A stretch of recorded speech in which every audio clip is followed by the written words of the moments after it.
Përshëndetje të gjithëve. Siç ju kam premtuar, do përdor kohën këto ditë të fundit pushimesh për t'ju kthyer përgjigje mesazheve që më dërgojnë. Atëherë vazhdoj me mesazhin e radhës. Përshëndetje doktor, si jeni?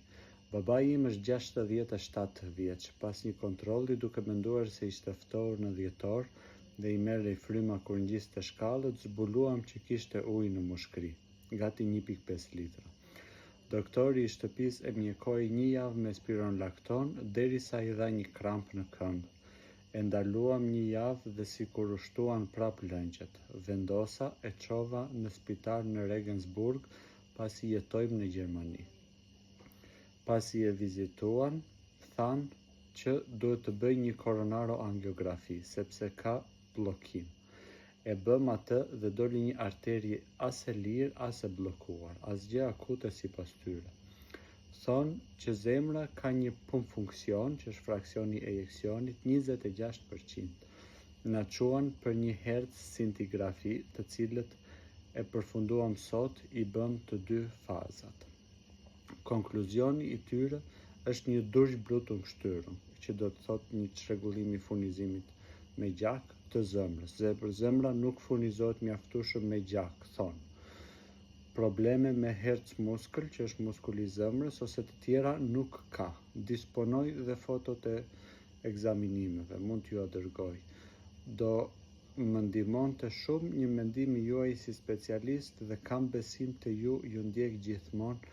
Dhimbje gjoksi ose të tjera shqetësime nuk ka pasur dhe nuk ka.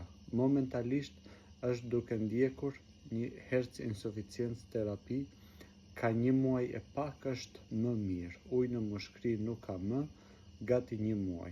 Ju lutem një përgjigje sepse nuk di çfarë të bëj e të besoj. Faleminderit shumë doktor. Atëherë, përshëndetje i dashur, e rëndësishme është që babain e ke çuar për ekzaminime. Ky është hapi i parë dhe shumë i rëndësishëm. Do të thotë ka filluar ajo faza e parë e cila është më kryesorja. Janë disa pika për të sqaruar. Pika e parë, babai juaj ka një insuficiencë kardiake. Ka një insuficiencë kardiake e cila është manifestuar si fillim me një efuzion pleural që ka pasur me mbajtje fryme. Dhe shumë dakord, mbas ekzaminimeve, ku në ekokardiografi ka dalë funksioni i zemrës 26%, është kryer një koronaro-angiografi. Absolutisht dakord deri këtu. Dhe në koronaro-angiografi, nga çfarë më ka shkruar, është gjetur se një nga enët e gjakut ka një bllokim i cili nuk është relevant. Çfarë do të thotë kjo? Ka stenoza, për shembull 50%, të cilat janë asimptomatike. Pacienti nuk i ndjen, nuk ka shqetësime dhe këto lloj stenozësh nuk shkaktojnë, nuk janë nga ana hemodinamike relevante. Dhe mjeku ka vendosur që mos të vërë një sten. Dhe për të përforcuar mendimin e tij, të ka dërguar të bësh një scintigrafi të miokardit. Scintigrafia e miokardit është një ekzaminim shumë i rëndësishëm, shumë interesant do të thojë, i cili është një ekzaminim i mjekësisë nukleare që përforcon gjithmonë koronaro-angiografin dhe mendimin që ne kemi. Dhe sipas asaj që më ke shkruar, në scintigrafin e miokardit është vënë re ma ke shkruar në gjermanisht Durchblutung Störung, që do të thotë një çrregullim i furnizimit të gjak me gjak të zemrës. Scintigrafia e miokardit, siç ma ke shkruar, siç është dhe gjithmonë, kush e bën mirë, bëhet në qetësi dhe bëhet dhe në stres. Si në stres jepet medikament dhe shikohet kur rritet ajo fuqia kontraktuese e zemrës dhe frekuenca e zemrës, shikohet në qoftë se kjo stenozë, po them 50 deri në 70%, është vërtet irrelevante dhe gjatë stresit të zemrës, apo në një moment stresi ai muskuli i zemrës aty në atë zonë kërkon më shumë gjak se sa mund të përballoj kjo ai gjaku. Dhe në qoftë se është kështu, si ma ke shkruar, trajtimi është i qartë dhe është i thjeshtë. Kjo stenoz duhet të trajtuar me një stent. Prandaj unë do të sugjeroja me dokumentat që ke nga scintigrafia e miokardit, meri dhe shko te kardiologu që të ka bërë koronaroangiografin dhe tregoja. Alternativë është matja FFR.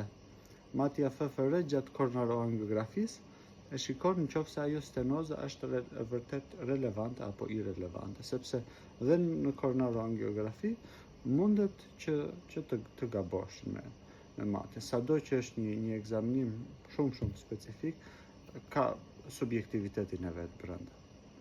Pra, që ta përmbledh, bëhet fjalë për një kardiomiopati me punë funksioni 26%, dhe kësaj kardiomiopatie duhet vënë mbi emri nga mbrapa. Është një kardiomiopati ishemike, nga çrregullimi i qarkullimit të gjakut, apo ka një shkak tjetër. Por meqense më ka shkruar që me muskulin e zemrës nuk ka problem, atëherë nga çfarë po më thua, shkaku më i mundshëm është ai ishemik. Dhe shkaku ishemik duhet trajtuar me stent. Nga ana tjetër është dhënia e një terapie optimale të insuficiencës kardiake. Dhe këtë e kam shpjeguar në shumë video. Dhe e treta janë ato gjërat konservative që duhet të kryer çdo pacient me insuficiencë kardiake, përveç marrja rregullte e mjekimit, është dhe pirja e jo më shumë se 1.5 litrave ujë në ditë, sepse është ngarkesë për zemrën. Vetëm në vap ekstreme ose në kështu duhet çik më shumë, po normalisht jo më shumë se 1.5 litra në ditë. Dhe dyta, këta pacient duhet të peshohen ditë për ditë dhe të mbajnë një peshë konstante. Qofse këta pacient shikojnë që rritin në peshë, nuk rrisin në peshë nga dhjami, po rrisin ujra. Dhe në këto raste duhet ajo doza e diuretikut të përshtatet. Atëherë uroj që të ketë sqaruar me video dhe uroj shumë shëndet për baban e familjen tuaj.